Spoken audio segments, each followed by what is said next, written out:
The computer is up running. Now it is about time to install some software, starting with the operating system. I am looking around in the BIOS to find out where do I boot up this computer from a USB, and obviously I found it. So now I'm going to boot it from the USB.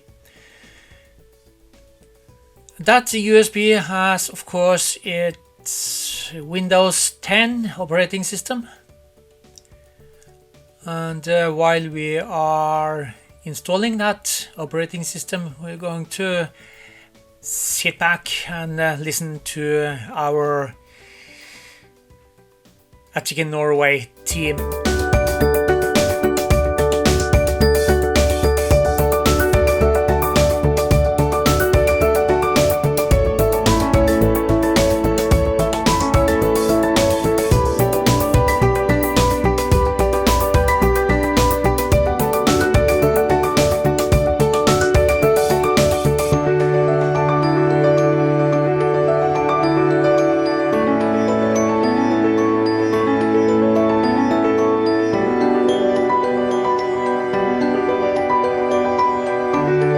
Together with this mainboard, it was a DVD containing drivers for the chipset, for the LAN and everything.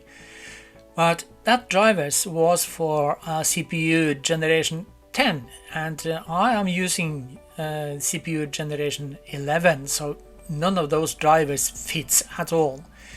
So what I had to do was to install Windows and let Windows log on internet to download all the drivers from internet, and after some hours everything was working just as it should. So I think we're done for now, and you know the drill. You have this like and subscribe. And of course, click this notification bell so you get a notification next time a video is published. So until next time, bye!